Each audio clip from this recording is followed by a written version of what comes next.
All right, everyone, thank you for tuning in to Honest Defense. Today, I am honored to be joined by Casey Mulligan. Professor Mulligan is an economist and an author. Currently, he's a professor in economics at the University of Chicago. From September 2018 to August 2019, he served as chief economist for the Council of Economic Advisors in the Trump administration. And in 2020, Casey published his most recent book, You're Hired, Untold Successes and Failures of a Populist President. Professor Mulligan, thank you so much for joining me. Oh, my pleasure. So I want to start with Chicago economics. You got your PhD at Chicago. That's where you're teaching now. And Chicago has had a very large influence on economic policy and just on the study of economics in general. So many big economists that people might have heard of have been affiliated with Chicago in some way. Milton Friedman, Friedrich Hayek, George Stigler, Ronald Coase, these Nobel Prize-winning economists. Can you talk a little bit about what makes Chicago unique, why you think it's been so influential in economics? I would say there's two things. The first, probably the most important, is maybe we're crazy enough to take economics seriously. It's not just something we teach to show off mathematical skills or debating skills. We actually believe what it says. We take it seriously, and that really shows up when you see Chicago economists, whether they're surveyed or they're working in government. You very much see that they actually believe things like the law of demand, and the virtues of competition, and those sort of things. I think the second part would be, especially since Becker came on the scene, kind of a Dr. Spock approach to, apply economics to all kinds of topics, even topics that are passionate, like Becker's dissertation was about racial discrimination. Health topics where people can be very passionate, and part of our training doesn't come naturally, but part of our training is you just think through it logically, step by step, the way you would handle a much more boring problem.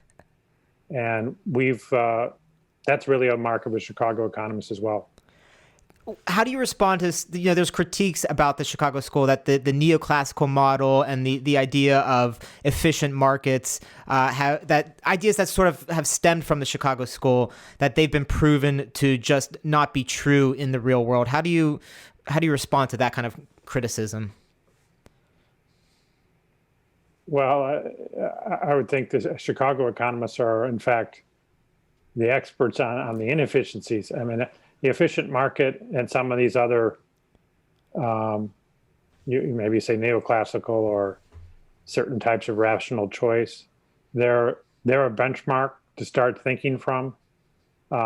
We believe you want to master that way of thinking, and then you can add on bells and whistles and exceptions. And, somebody like Gene Fama in the finance area, finance is a narrow part of economics, but Gene Fama has focused on efficient markets in the finance area, but he can tell you all kind of inefficiencies in financial markets because really he's looking from that perspective. So I want to get into how you got involved with the Trump administration. How did you first get on their radar?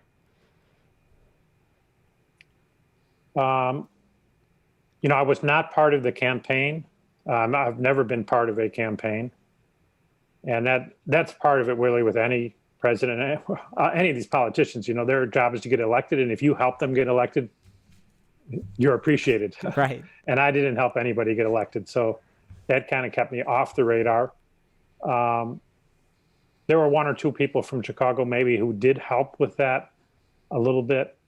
The president, as a candidate, figured out pretty quickly, and maybe he figured out on his own, but in talking to voters, he figured out pretty quickly that Obama had made a lot of mistakes that can be set right.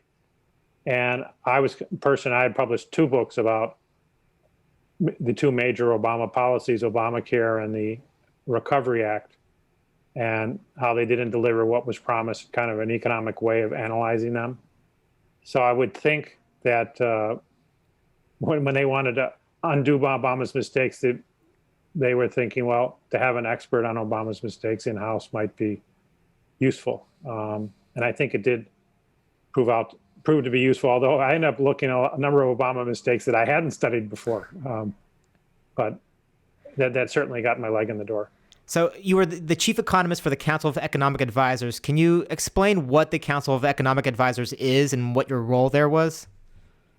It's a part of the White House. So the White House, the president's staff, that's distinct from the agencies. You have the Department of Energy and the Department of Commerce and Department of everything. Those have their own buildings away from the White House and their own secretaries, cabinet member who runs them. But then the president has a staff of a few thousand people who help him interface with those agencies, help them manage, or they think they're helping manage. It's unmanageable, but that's another story. And there are a number of councils and subgroups within the White House, and the Council of Economic Advisors is one. It is somewhat unique in that it is created by Congress. So the president can't get rid of it. And Congress instructs the council to write the economic report of the president every year and then advise the president on economic issues. And we took that law very, very seriously. We're all quite familiar with it, and it asked a lot of us, but we enjoyed delivering what Congress asked. And were you working directly out of the White House, or were your offices somewhere else? Well, the White House, when I'm referring to the White House, it's a complex in a single security area, but the major office building is just across a little driveway called the Eisenhower Executive Office Building, a beautiful building with a slate roof. And then there are a few offices within the White House, especially the West Wing. And there are a few people who have offices in both, like the vice president has office in both of those buildings. But I was referring to really that whole complex. Gotcha. You know, the only story that you really heard out of the major media outlets regarding the inner workings of the White House was that it was always in chaos. There was all this turnover. Nothing was actually getting done.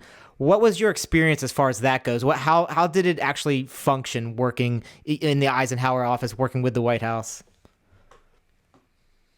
Yeah, one thing I knew even before getting there that a lot of what you hear is not true, not even close to true.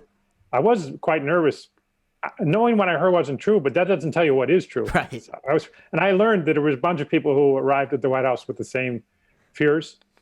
Now, in the economic sphere, while I was doing a lot of that work, I didn't have a security clearance, so I did not interact with generals or intelligence community people, really. And when I did it was on purely economic topics. But in the economic sphere, that was extremely wrong. It was, first of all, chaos means unpredictable. People talk about the bird flaps its wings and it creates a storm on another side of the world through a complicated set of chain reactions.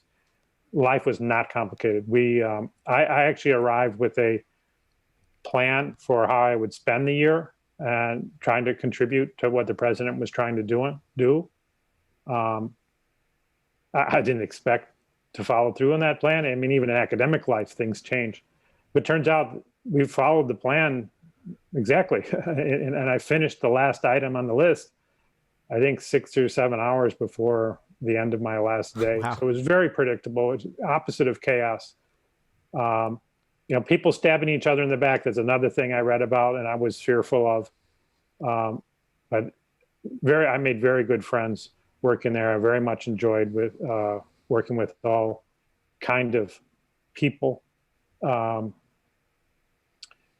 I sometimes joke that it's really a serious fact, but I'm not sure I'd seen more libertarians in one place since the Mont Pelerin Society meeting I went to many years ago. So that's some inside baseball, but the Mount Pelerin Society was a group of libertarian economists, right? Yeah, back when there weren't many in the world and they felt they had to meet together. to have some camaraderie, because when they were on their campuses, wherever in Berlin or in Chicago, they felt lonely. And I had some of that feeling. We very much were, even though most of us hadn't met each other before, we were on the same page in terms of economics, and also in terms of the kind of the populism topic. Can you talk about, because you got to spend some time in the room with President Trump, discussing policy.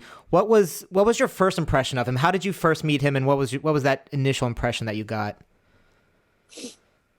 I think it was my first impression, definitely the impression I got a lot of just, amazement. Again, I had heard all kinds of things, and I knew not to believe them, but, you hear something enough, you start to think there are aspects of it. I think the first thing I saw from him was how he was in communication mode. I mean, we had brought him a stack of papers to look through and discuss, and he went through them, but very much with a communications mind. So the first one on the stack, he barked out, who needs to get this? What TV station? What journalist? Somebody in Congress? And he went through the whole stack, in each time telling us how to communicate better. And I think we got to one point in this stack, he said, you need to send this to Lou Dobbs. And then he says, well, why don't we just call him up right now? And so we call up Lou Dobbs, and we went back to the top of the stack and went through the whole stack with Lou Dobbs on the phone. So it was very much a communications triage. And he's very good at it. That's not something I've engaged in. And so I enjoyed seeing that.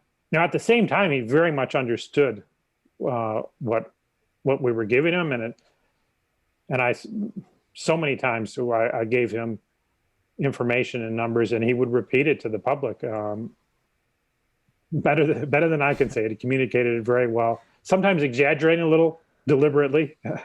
I know it's deliberate because he never undersold these things. And he talked to us about deliberately exaggerated, in fact. I was going to ask you about that. You talked about that in the book, and it was a very interesting story that you told about how he said that he kind of exaggerated deliberately because he knew that the media was never going to report the actual facts. So he had to exaggerate, because then they would try to counter him. And in trying to counter him and in trying to fact check him, they would actually have to report the actual numbers. Is that how that unfolded? That's a deliberate strategy. He viewed it as a trade. He didn't call it a trade, but I think he viewed it as a trade that they, CNN, New York Times, whoever who has the loudspeaker has to talk about his topic. That's what he gets. What do they get? They get to call him a liar. That actually, the same time we were going through the stack, I think the first thing on the stack, he talked about how much he asked us. We didn't answer. We were very sheepish on this topic, but he said, how much do you think I have to exaggerate this to get the media to talk about it? And he speculated out loud, and we just watched. And then ultimately he told Dan Scavino, who ran the Twitter, Dan, just copy exactly what these guys have brought today, cut out the chart, just take the words at the top of the chart, repeat it exactly, and then we'll revisit this later. If it doesn't get covered, then we'll juice up the exaggeration. So he did that on all kinds of good economic news that wouldn't get talked about otherwise. It's so interesting, because I think that's a big question a lot of people had with him, was how much of what he's doing is deliberate and how much of it is, again, the portrayal of him is he's a narcissist and he just says what's on his mind. But you also talk about how he experimented in different things with messaging, with policies, that he'd like to experiment and see the response and then change from there. How did that differ from previous presidents? Yeah, I think there are other politicians who do that, maybe with less gusto, but he definitely tried things. He didn't use the word experiment. He didn't use the word experimental result. That's kind of my phrasing from my field. He referred to kind of listening instead of gathering, what I call gathering results, he referred to eliciting, pivoting. And I remember one time he told me directly, I would ask him about something, and he was confident, and I think overconfident, that his opponents operate the same way, and they will experiment and pivot. And ultimately, they never did pivot on the thing that he said they would. But it would have made sense for them to pivot once they realized the pushback they were getting. And I think in business, this is common. They have a phrase, fast failure. You put a product out there on the shelf, give people a chance to buy it, and if they don't buy it, get it off the shelf and try your next thing. Ironically, that was Facebook's old slogan, right? Was move fast and break things. Yes, and that's a very much a business approach. Maybe it's less common in government because government is not business. Right. No one would say government moves fast.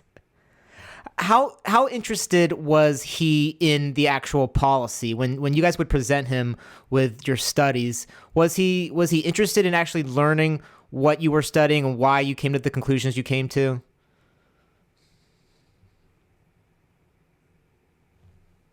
I don't know about the nuts and bolts, the type of statistics we use or something like that. He definitely questioned our conclusions and pushed back. And one thing we learned, we would present him with the result, and he'd say, "You're wrong," and in that type of tone. And we're like, "Oh, the boss told us we were wrong." And but we learned what that meant is, "Oh, I didn't know that. That seems kind of wrong to me. I'm going to go back and think." And then we would find the thing that he yelled at us, "You're wrong." Then he would be telling the public in a few days because he had thought about it, maybe read more of what we gave him. One example, the most recent example I have of that would be when we talked about how many people die from the flu. 60, 50,000 people. Not unusual to have a year that many people die from the flu. And he said, "You're wrong." And then we realized we had heard through some back channels that he had gone to the CDC and asked. These guys told me, these aren't doctors, these are economists who came in my office and they're telling me about flu. And I would have liked to know it true. And they're like, "Yeah." And so he thought we were wrong because he thought that's something the CDC would have told him. Right. And since they didn't tell him, it must not be true. That was kind of his thinking. And then I saw him, and this all happened in the span of a few hours. Then I saw him the next day. He went out to the podium and talked about, he said, "Hey, I just learned this, and you America, you might not know this, but it was interesting. I learned that 60,000 people a year die from the flu." So he was very, very engaging, at least on economic topics. Right. I don't know. You see a lot of these books written. They're not in the economic area. They're in foreign policy area. I don't know how it played out there. There's certainly the people sent him there to stop the endless wars. And we did not have that. We at Econ team didn't have that kind of relationship. It's not like we were invested in something analogous to endless wars, and then he was our opponent. So right.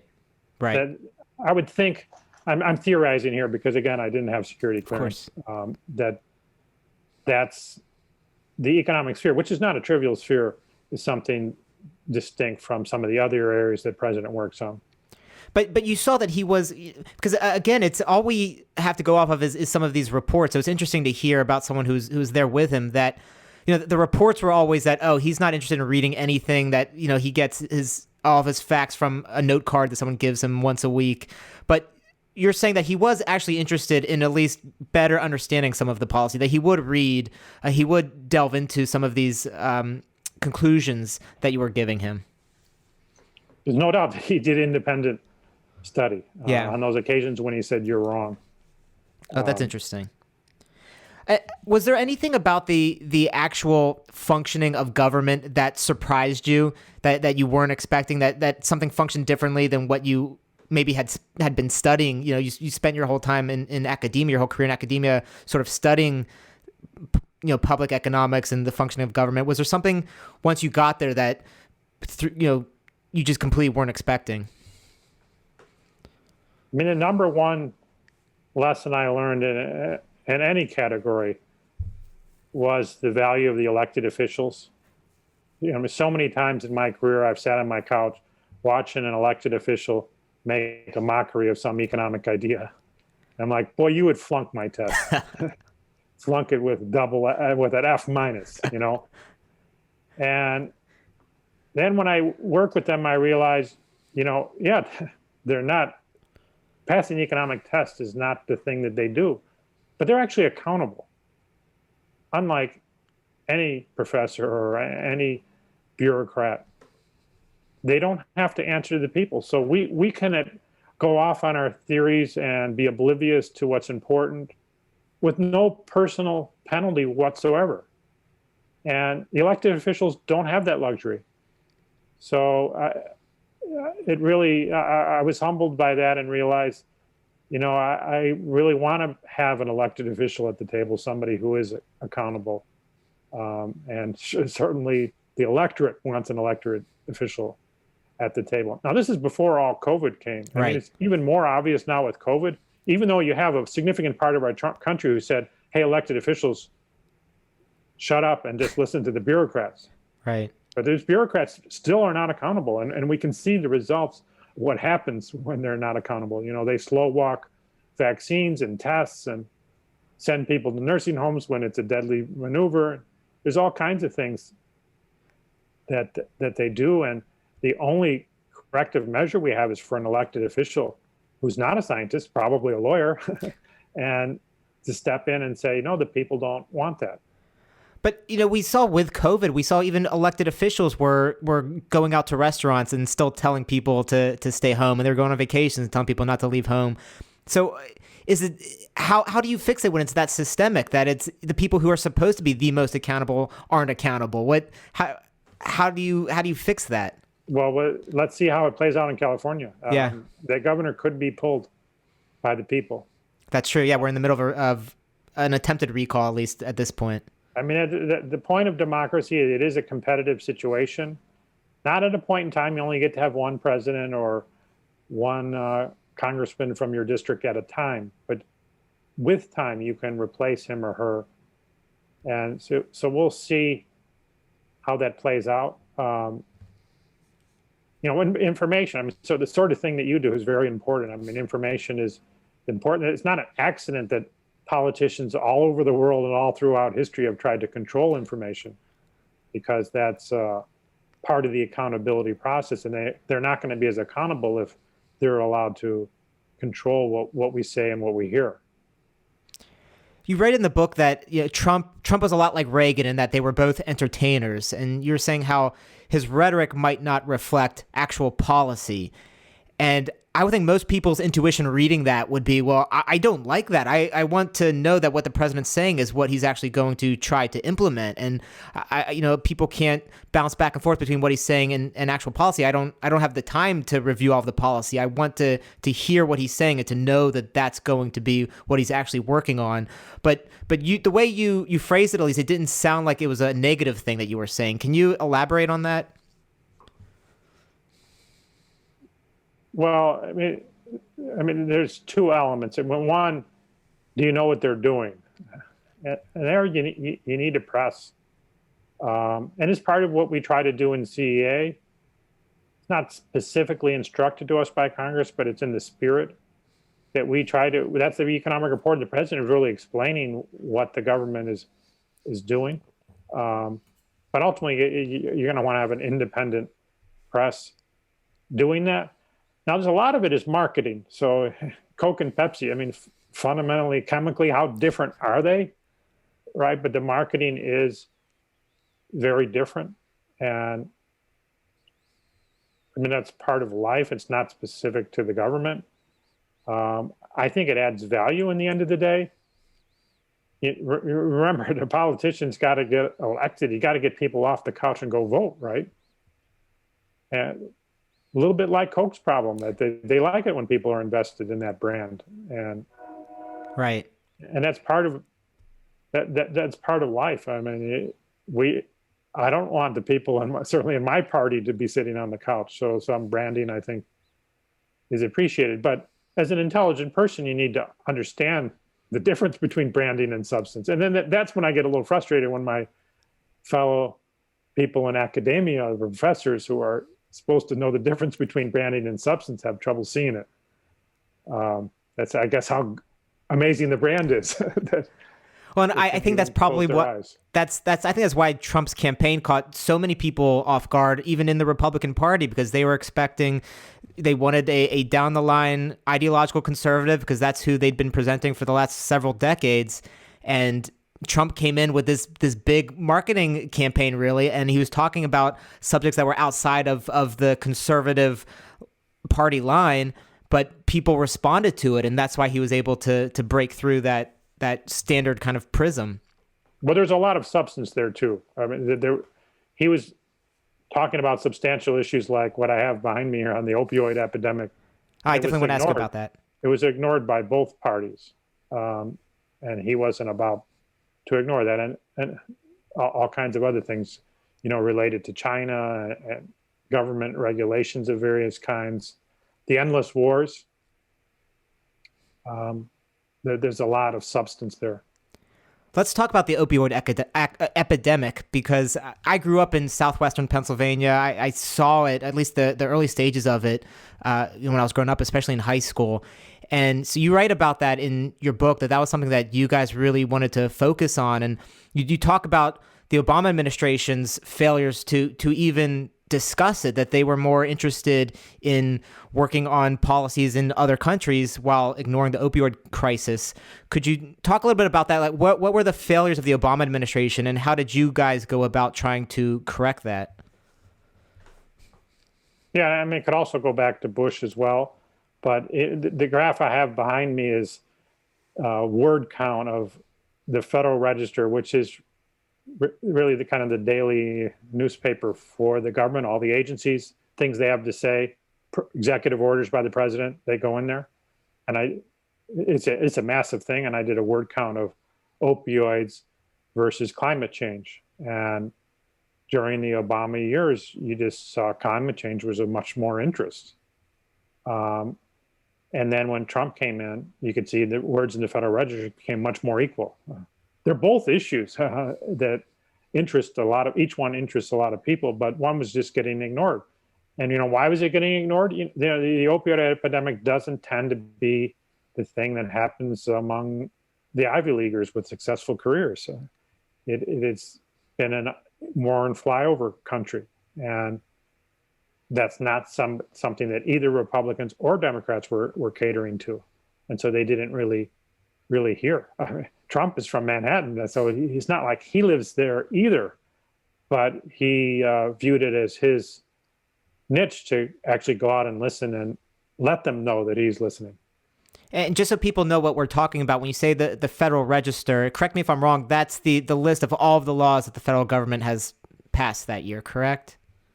No, it's more like the newspaper. It's announcements, especially regulations.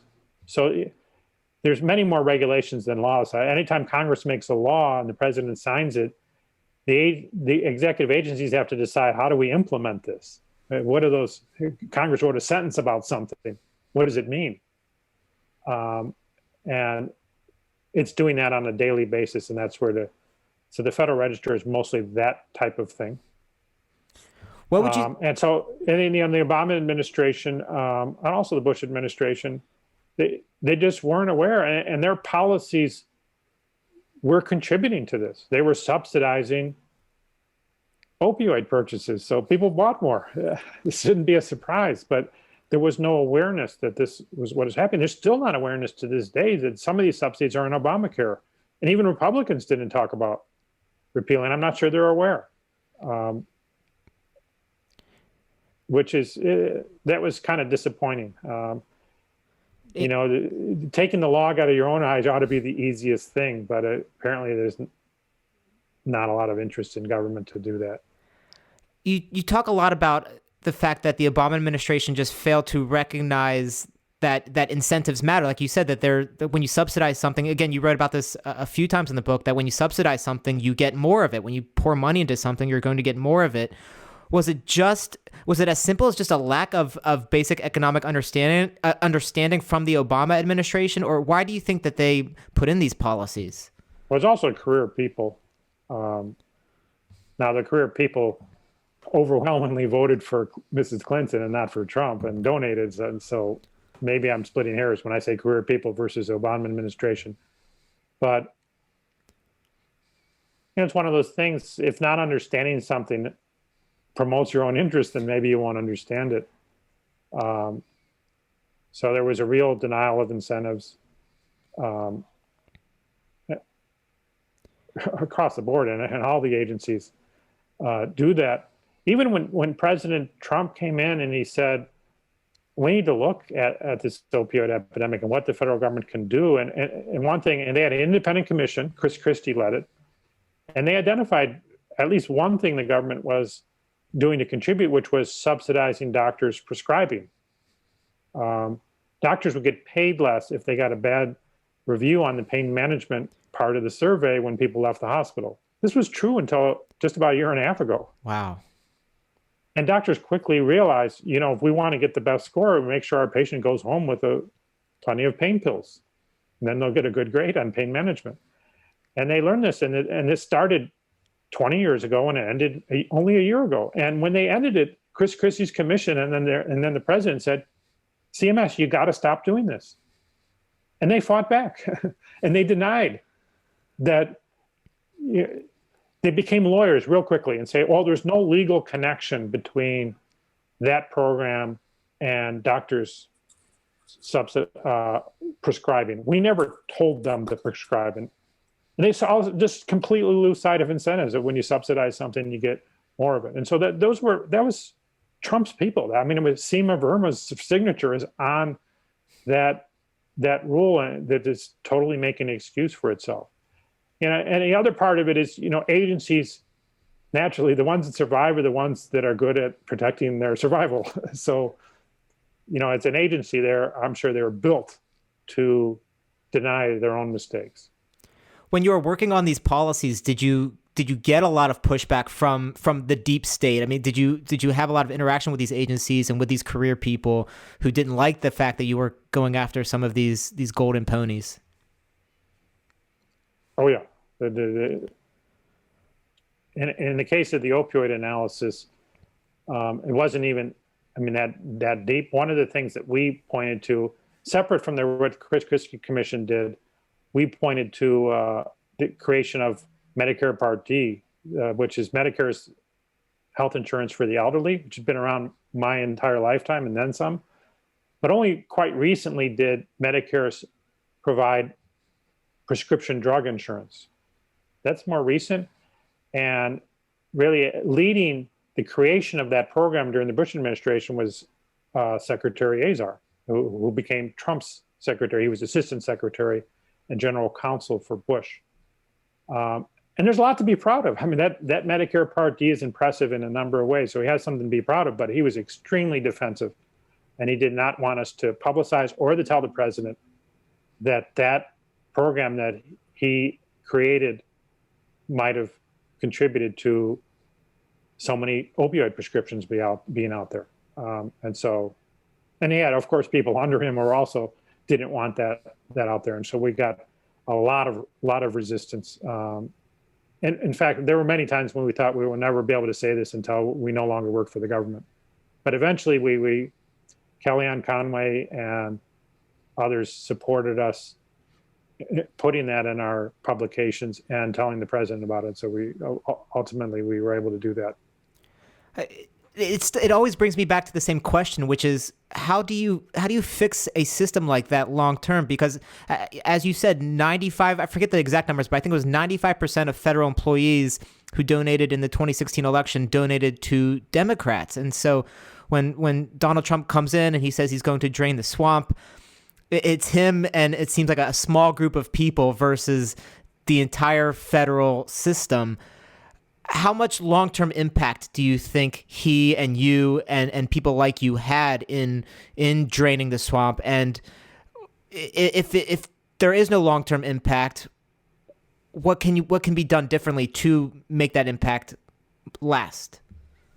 Part of the issue is big government, which I'm not sure President Trump made much progress on.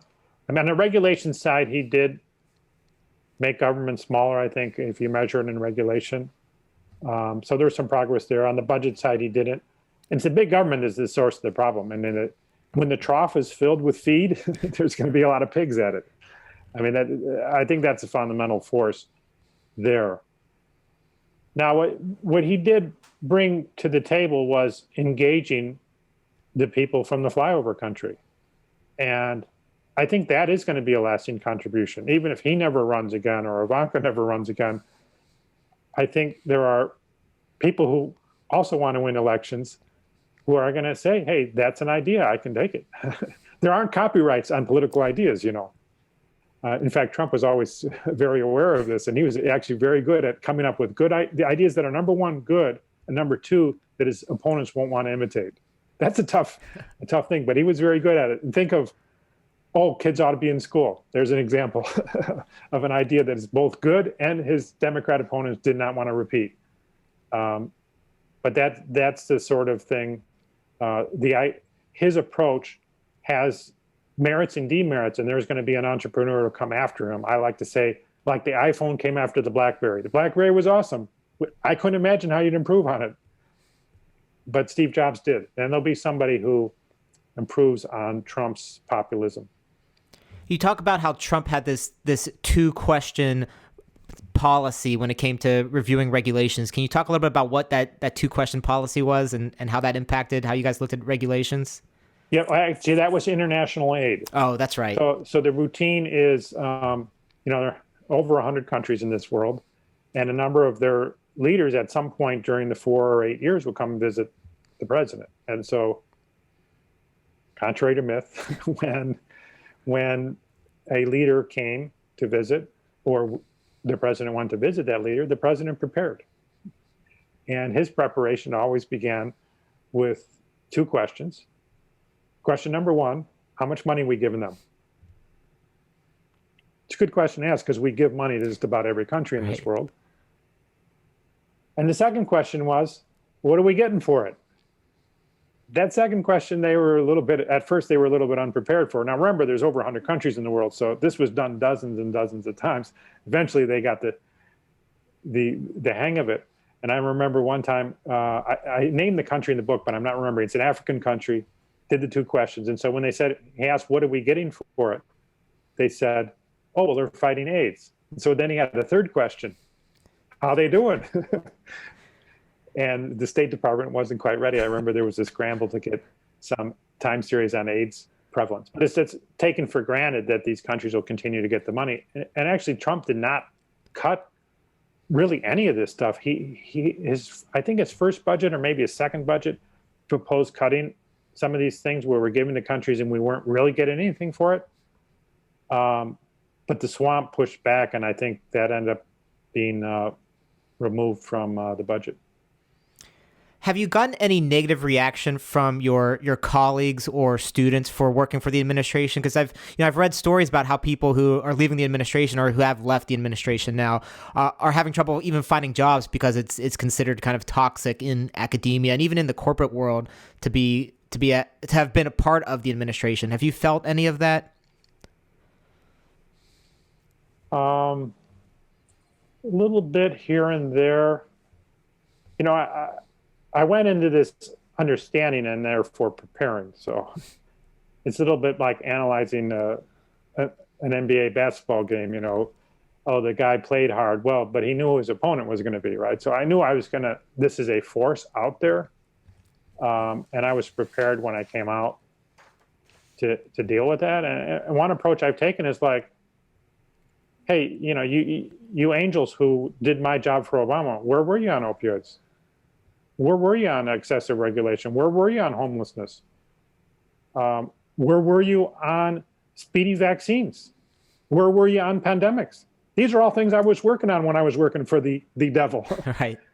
And, I start the conversation that way, and then we can see what happens next. And there's really no reply to that because I think on the merits, what we did in the economic group surpasses what what the others did. And that's what our job was. And that's how we're supposed to serve our country, to do our profession, our craft, to do it well.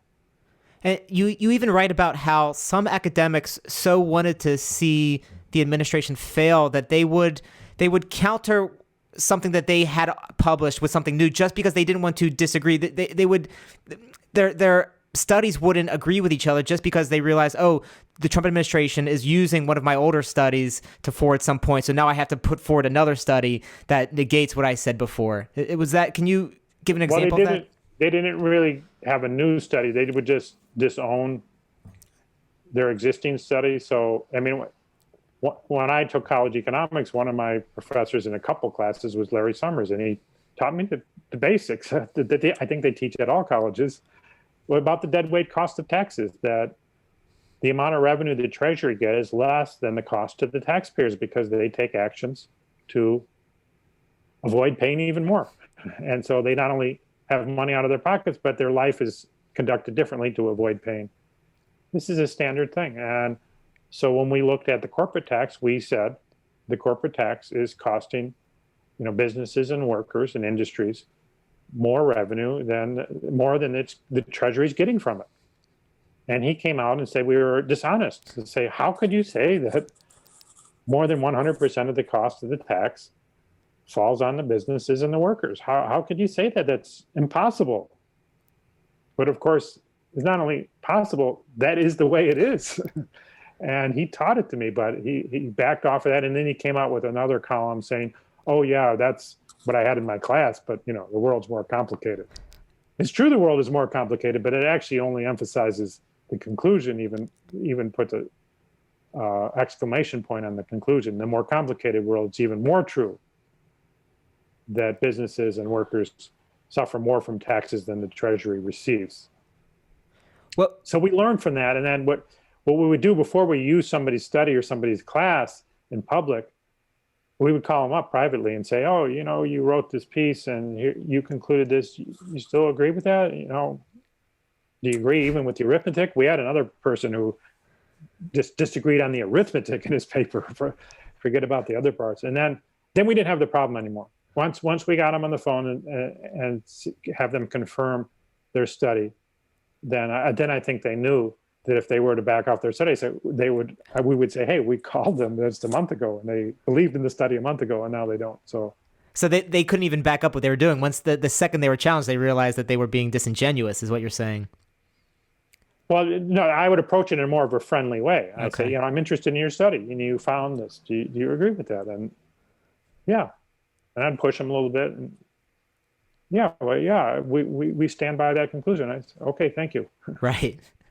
So now they're on record as standing by that study. Oh, that's interesting. That's an interesting way of approaching it, of not being confrontational about it, of just saying, just want to make sure that this is and it saved us a lot of time. That phone call would take me 5 minutes of pleasantries and 5 minutes of substance. Whereas when we were having a public battle in the New York Times with some author of some paper, that eats up a lot of staff and a lot of time. So right. That was a lesson. I'm glad we eventually learned it, and I wish we'd have learned it earlier. What was your biggest policy success with the CEA? Well, we don't make policy. The Congress asked us to do those two things. With that said, we do advise on economic matters, and we did weigh in on policy. I guess in other words, what did you feel you most positively influenced? In hindsight, it's funny, the day I left, my hindsight changed a little bit. Well, in hindsight, I left before the pandemic. So we did things related to the pandemics that we did, and it was kind of a matter of course. And I didn't really see it as the crown jewel or anything like that, even though I knew a pandemic would come someday. And then we actually had the pandemic. So I was both proudest and in most regards, I wish I worked in the pandemic even more than we did. But the Operation Warp Speed was very much, so not only fit into the pandemic, but what we were doing around deregulating FDA was something we were proud of at the time we were doing it. It was more about lowering consumer prices and increasing consumer access in general. But then that it got applied specifically, and we did apply it specifically to vaccines during a pandemic. That's also gratifying. But there's some luck there. Now you make your own luck. I mean, by having the product out there for the policy-making consumer to be able to pull off the shelf. If you don't have the product on the shelf, they can't pull it off the shelf. But we didn't anticipate the demand for pandemic vaccine analysis that we had done. I wanted to ask you about the pandemic. I'm glad you brought it up because, and I know you weren't with the administration when it happened, but with all of the spending, all of the money that we put into the pandemic response, my biggest economic concern going forward is how does that not lead to hyperinflation? Everything I learned in economics is that if you're just dumping money into an economy, and that we poured trillions and trillions into the economy during the pandemic, that how does that not raise prices? How does that not lead to just inflation across the board?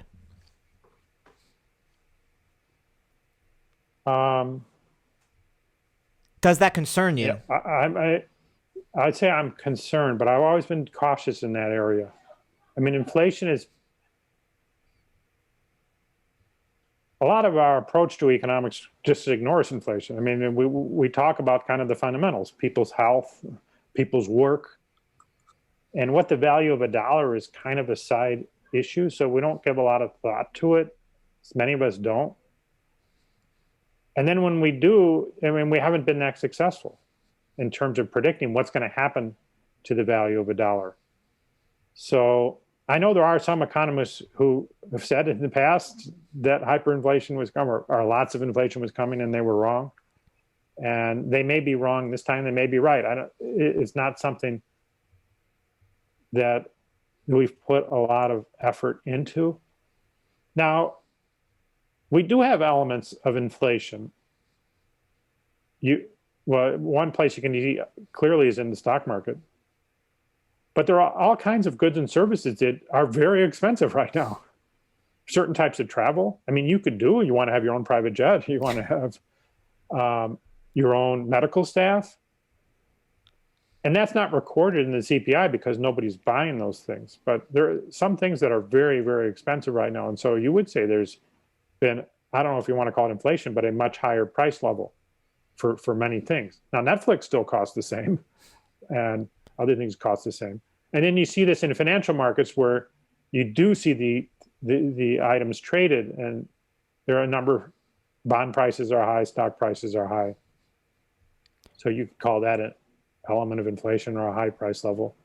But I want to be humble in making those sort of predictions. I won't ask you to predict it, but I guess, is there something that the government should be doing now to prevent that sort of thing? I guess to me, it just seems like it was such an unprecedented change to the economy, and I haven't read a lot about people thinking long-term about what that means.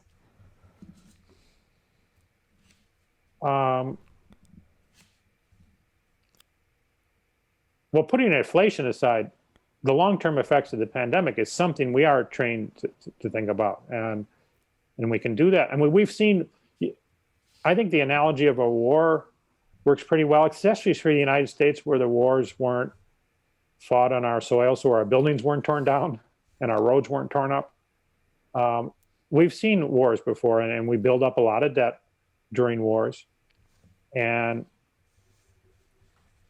that debt is paid off or outgrown for many decades after the war. And so it wouldn't surprise me if that would happen this time. And this war looks like it's going to be a lot shorter than World War II, maybe a little bit like World War I. Now there are long-term costs that will go on and on. Like, actually worried that the opioid epidemic is going to take into yet another level. What's happened to number of children who haven't gone to normal school and haven't learned a whole heck of a lot. Not to mention various mental challenges aside from their academic achievement. These are long-term costs, and we should be concerned about, and maybe government have a role. Certainly government Wouldn't be nice if they had a role in not making it worse. Right. When you're down, it'd be nice if the government didn't kick you in addition. Yeah, that would be nice. I don't think we're getting that right now, but that would be Right. nice. You talk in the book about you call it the perpetual circle of fake news, that, media outlets would interview experts about a bill, and the experts had only learned about the bill from reading the media outlets, that nobody actually read the bill. And so you just get this circle of everyone feeding off of each other. Should people just not listen to these experts? Who can people listen to when they want to actually figure out what's going on with these bills? Yeah, it's a challenge. I did find, I think I mentioned this in the book, the Wall Street Journal was head and shoulders above the others, and they were doing their homework. So I don't mean to put them on a pedestal, but just to say that there will be some providers out there. They might be small, they may be a minority, but that are doing a good job. And then it's the consumer, it's like in a lot of markets, it's the consumer to find a good provider. But it's not a hopeless search. I'll put it that way. Is there any trick to figuring out who the people to listen to are? You mentioned in the book you started kind of paying attention more to alternative media. Do you think alternative media is doing a better job than the so-called mainstream media or the corporate media? Yes. Very much the alternative media has done a better job.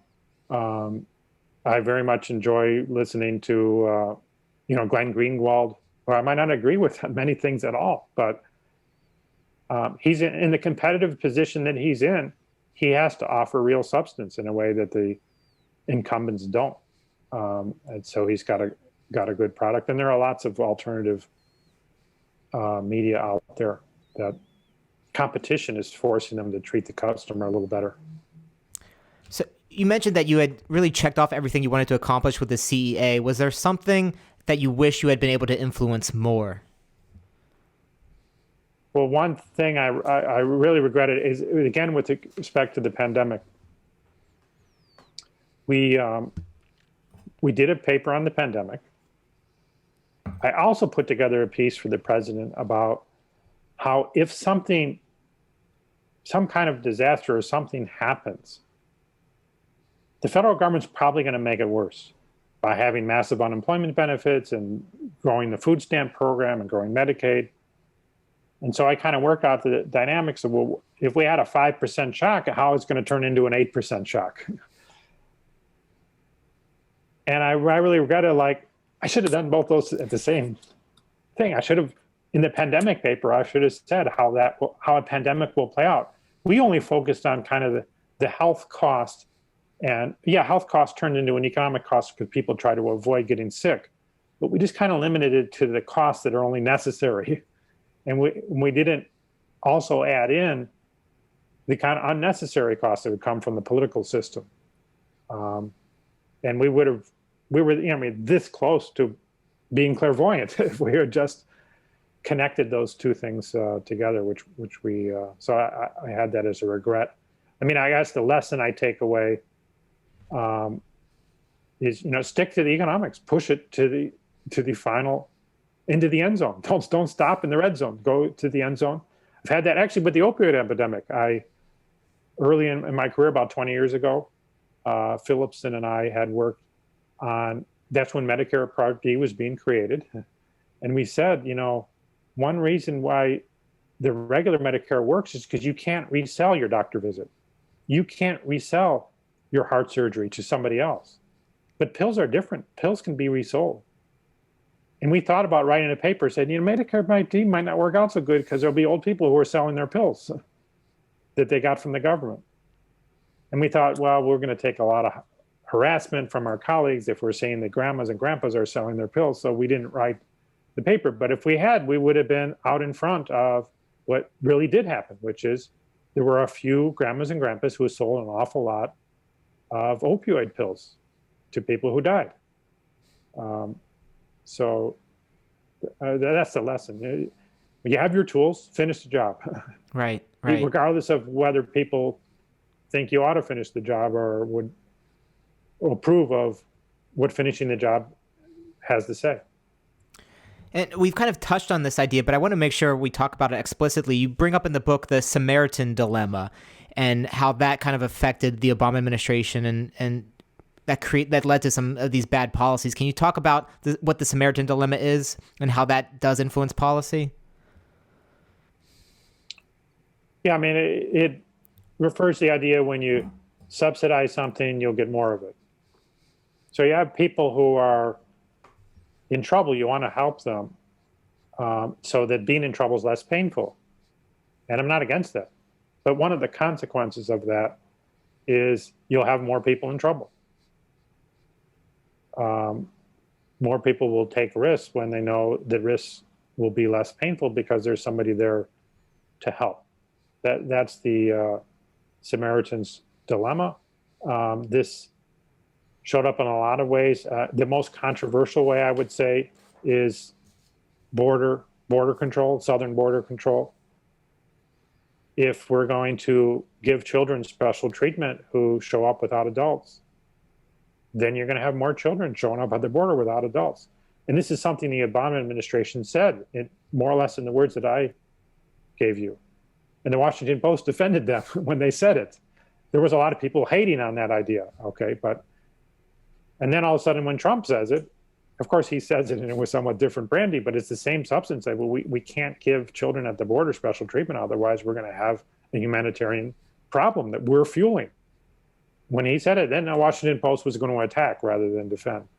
Certainly the Obama people didn't step up and say, oh yeah, we ran into the same thing and we agree with you. The last thing I want to ask you about is trade policy, because you spent a good bit of the book talking about your work in trade policy and the trade deficit. Can you talk a little bit about what you did as far as trade policy and the effect that had? Now, while I was there, I didn't do a whole lot. We did have a division of labor, and health is so huge. And we had a bit of in general in my profession, there's a bit of a shortage of people who are familiar with all the complexities of our government-created complexities.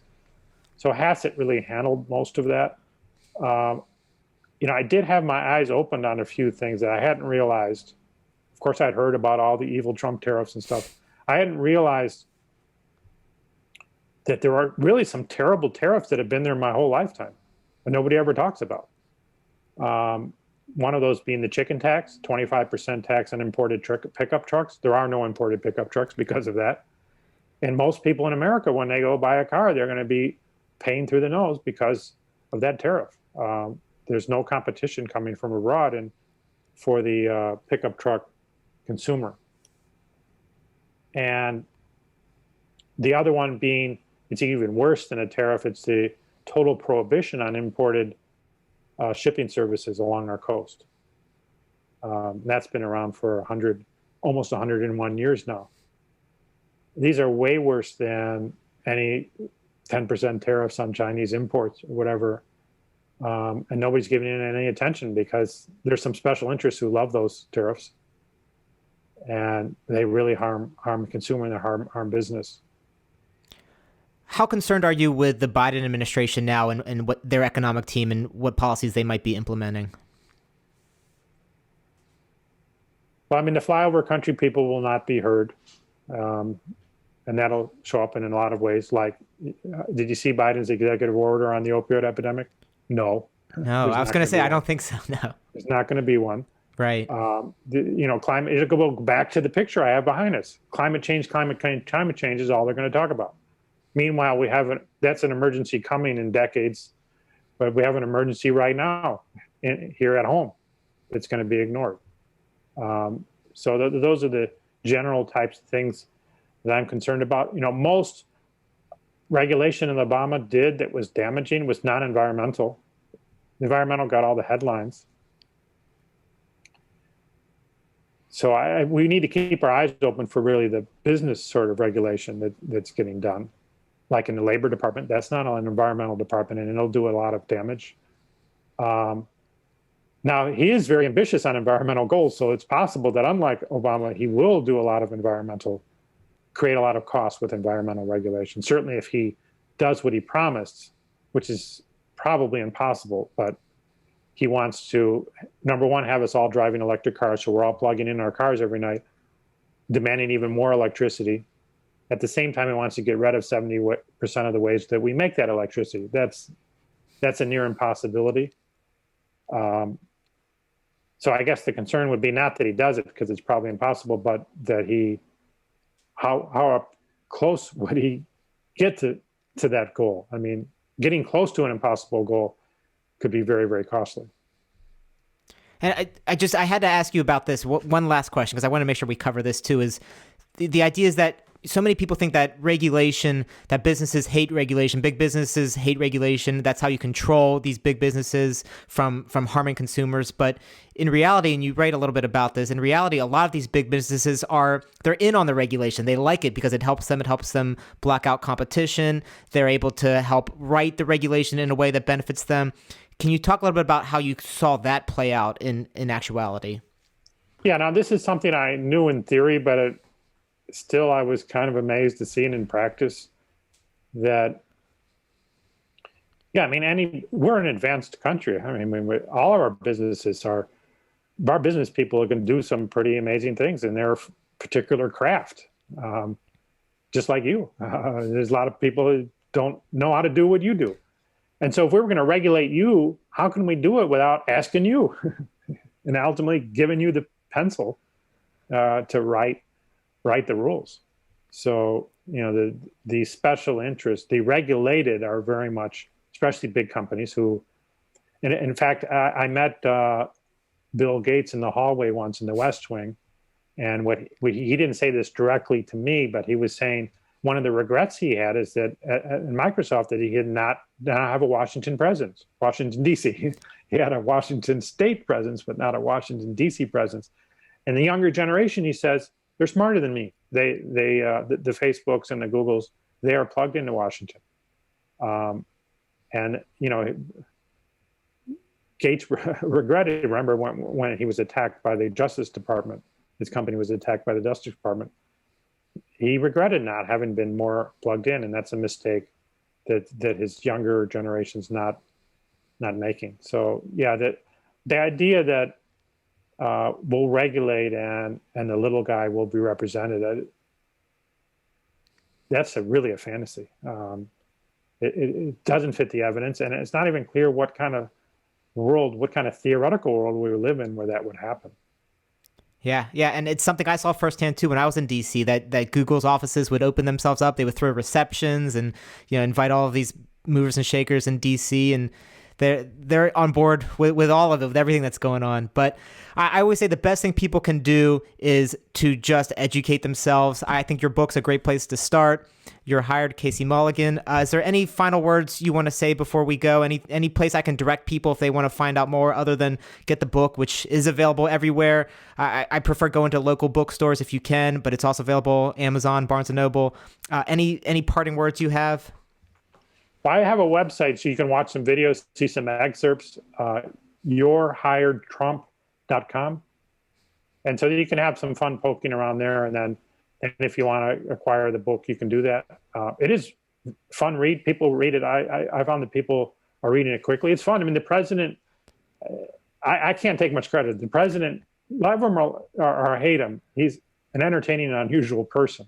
So he makes wonderful raw material for writing a book. And so I think that makes it very enjoyable.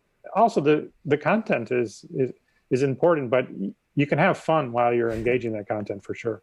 I agree. You do a great job of weaving in the president's personality and some funny anecdotes with the hard numbers and the actual policy. So I appreciated that. Professor Mulligan, thank you so much for your time. I really do appreciate it. And this has been a great conversation. My pleasure.